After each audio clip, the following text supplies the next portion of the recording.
additional engineering, but that is something we can discuss as well. So that is the extent of the presentation. We have no agreement with Verizon at this point. We're just at the discussion stages. So the way we were expecting this to work was, actually this is not a public hearing, so during public appearances, which comes up next, anybody that wants to talk about this particular topic can just go ahead and speak first, and then other people who want to talk about other topics would follow them. So from us, it'd be best if we have questions or comments to do that now, but to reserve our decision until our actual guidance until after we hear from the public. Or sure, absolutely. Okay. All right. Questions, comments from anyone? I had raised a question before, and I don't know that staff has the answer, but I was wondering why the location was chosen that is on the basically the left field line rather than the right field line, where it would be particularly the equipment enclosure would be less visible to people using the park. We agree with that. Actually, that is where we started with this, and I actually have a different slide that I can put up. It was provided by the planning department. Here it is. Is that the right field side is in the 100-year floodplain? So it is not impossible to build in the floodplain. It's just more difficult, right. Which would be Verizon's issue. But we generally try to avoid putting structures in the floodplain, though clearly we have tennis courts and parking lots and things like that in the floodplain at this point. But putting the transformer and the pole in there, their preference was this site, so that's what we presented. Would there be a requirement that the electrical equipment be higher if it was in the floodplain? Yes. Yeah, okay, so it'd be more visible that way. It would be on a platform. Right, yeah, okay. Thank you. So we just had one of these for, what was it, Kelly Park? Right? Proposed for Kelly Park. But we have one there and one proposed. Yeah, so it's a monopole in which the antennas basically are interior to the pole, right? Yes. Why isn't that an option here with Verizon? According to Verizon's engineers, they use a different and more robust radio structure to have fewer poles throughout the county, or throughout the country, I suppose. That the exterior antennas facilitate that. They have not said they cannot build a monopole. Again, this is their standard facility, and that's what they asked to be presented. Yeah, because it's not very attractive. I guess that's the aesthetically pleasing. I suppose a 120-foot pole is going to be a problem anyway. But. Anyone else? Okay. Well, I'm going to call from the public right now. Actually, if you're done, Tony. Okay. All right. So we're moving on to public comments, and as Tony suggested, I'd like to have the first comments to be about anyone who wants to speak on this topic, the Verizon poll, and then we can hear from everyone else. We ask that you keep your comments to no more than 3 minutes, that you state your name and address for the record. When you have 30 seconds left, the timer will beep and turn yellow, and when your time's up, it'll beep and turn red. Please come on up. Come on.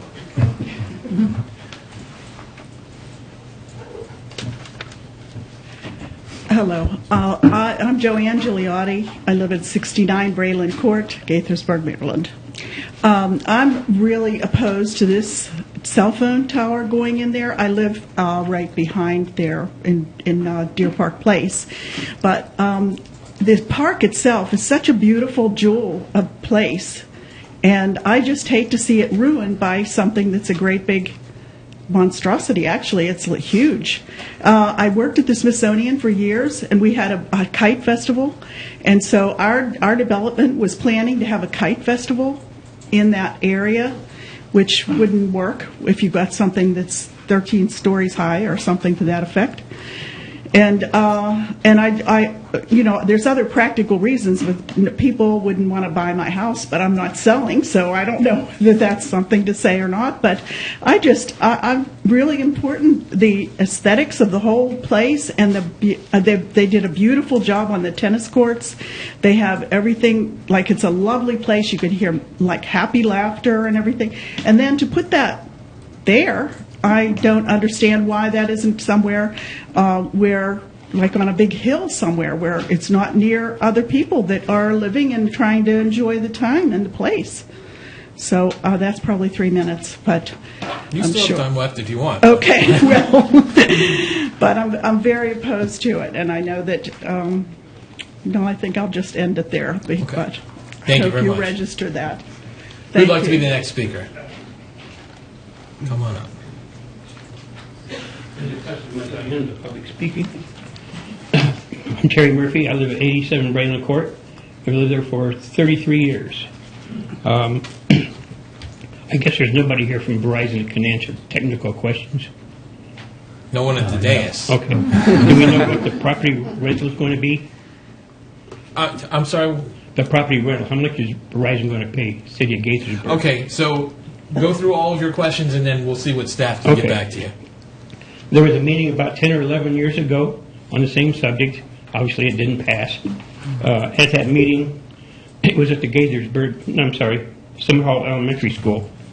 After quite a discussion, one of the council members who was there stated that after it's been there for a while, you won't even notice it. Well, one of the members in the audience replied, then you wouldn't mind if one was in your backyard. The council member didn't respond. A survey conducted by the National Institute for Science, Law, and Public Policy in June 2014 showed that 94 responded that cell towers and antennas in a neighborhood would impact interest in property and the price they would be willing to pay for it. 79% said under no circumstances would they ever purchase or rent a property within a few blocks of a cell tower or antenna.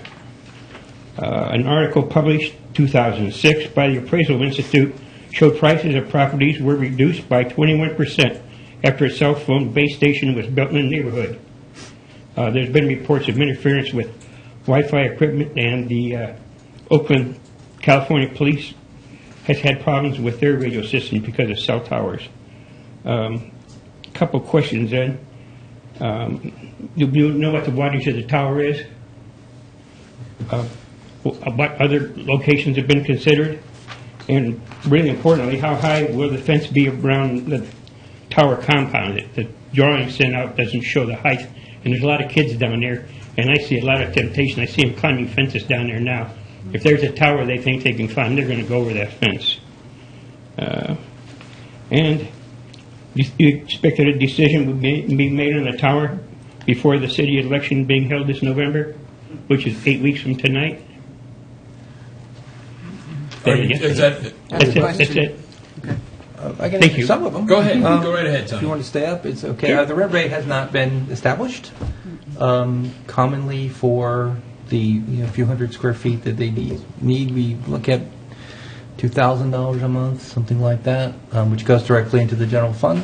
It's not dedicated to like Parks and Rec or anything like that. So we have several in the parks and on the parking garage, as you know. There's two right across the street from this building on the parking garage. The wattage, I do not know. Regarding security, kind of the standard that we were able to accept is at Kelly Park. The ground-based equipment for that site is completely enclosed. There's a metal roof, chain link that goes all the way up to the roof, so it's impossible to access by climbing. Also, the roofs are slanted so that baseballs don't get stuck on there, and it would give someone a reason to get up there and climb and try and get it. They roll off automatically. Search process, Verizon has been generally looking to increase service in central Gaithersburg for, 10 years. I mean, I was at the Summit Hall all those years ago. I remember that meeting very well. And, of course, we've also heard many issues from residents and from ourselves that especially Verizon service in central city is somewhat lacking. So Verizon's been looking for a long time. They settled on Morris Park. I don't know, maybe it's been going on about a year already. So it's going to be another while. It's going to be next year before we would come to any sort of agreement with them.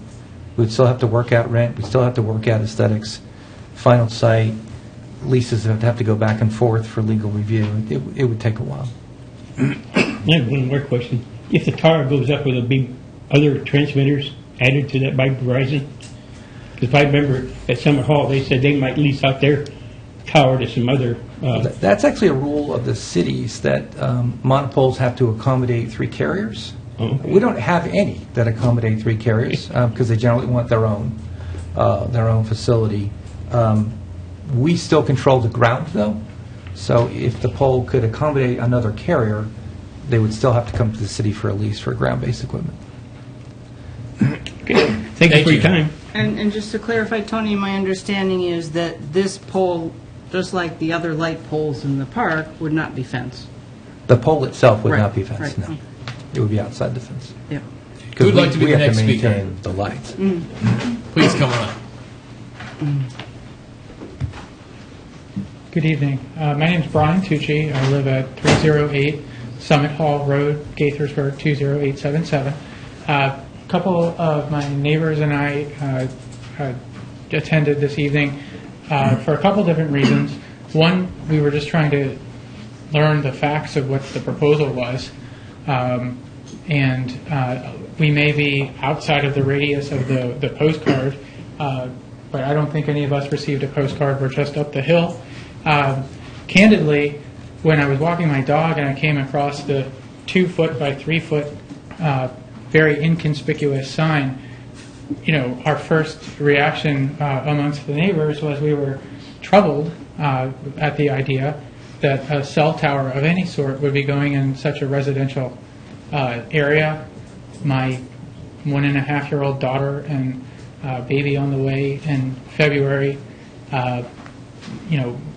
we have concern about it. We go down to the park with the Purple Dragon.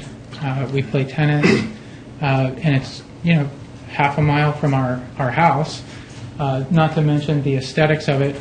We just don't think it really fits into the character of the neighborhood, as one of our other neighbors pointed out. It seems like an alternate site would make sense. Obviously, there's a revenue aspect to it.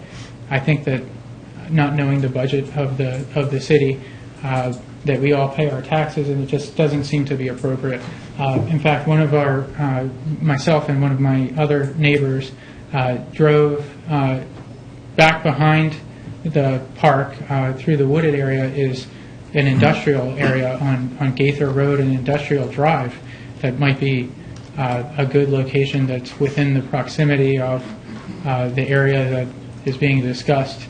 It would fit into the character of that area much better and probably provide comparable service. So, again, we don't really know the facts, but it sounds like it's going to be a pretty sizable pole. And with the Bower Park and Morris Park and the elementary school and the residential area, it just doesn't seem to fit. And based on what we know now, I can't think of anybody that would want this in our neighborhood. Thank you. Thank you.